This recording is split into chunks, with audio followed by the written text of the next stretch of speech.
The disciples in Antioch decided they would send support to the brothers and sisters in Judea, with everyone contributing to this ministry, according to each person's abundance. They sent Barnabas and Saul to take this gift to the elders. Notice the response. They don't wait for disaster to strike. They act before the crisis hits. They don't just send thoughts and prayers. They send tangible support. And they don't just give money. They send people, Barnabas and Saul.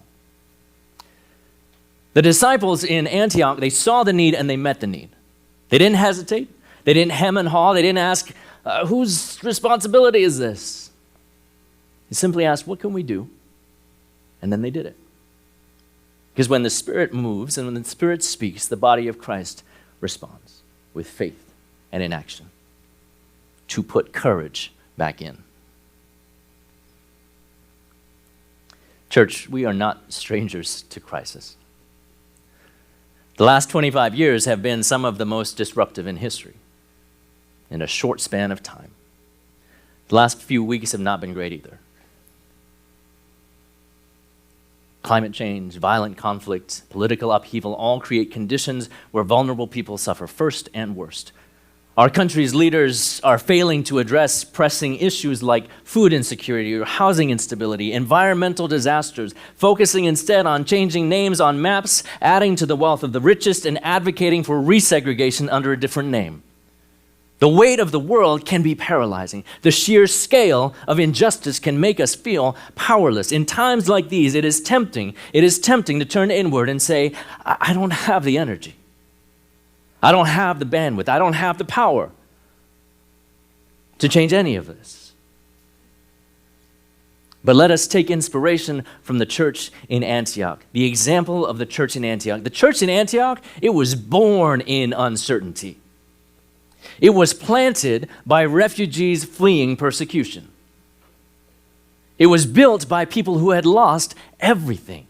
And yet somehow, instead of shrinking back, instead of clutching what little they had left, they became a people of outrageous generosity and radical hospitality. They opened their doors to the outsider, even though they were also outsiders. They preached the gospel to people who had never heard it before. And when crisis came and when a famine was foretold, they didn't despair, they didn't retreat, they didn't say, this isn't our problem. They saw the need and they met the need. They gathered what they had according to each person's abundance and sent it, not because they were all rich, not because they had all the solutions, but because they understood something fundamental about what it means to be the church. We do not wait for a perfect moment because there is no such thing. We act in faith. We do not let fear paralyze us because our God is greater. We trust that God is still moving. We do not let the size of the problem convince us we are powerless because we have that God with us and within us. And so we do what we can, where we are, with what we have. And so the question before us, as it was before the Antioch church, as has always been the question before the church throughout the ages, what can we do? This is not to say anything of our rights and responsibilities as citizens in a still somewhat functional democratic republic. Use your voice. Use your influence. Speak truth. Spread truth. Get your friends who don't live in D.C. to call their representatives. Not just for the sake of democracy, which is not the perfect form of government, clearly,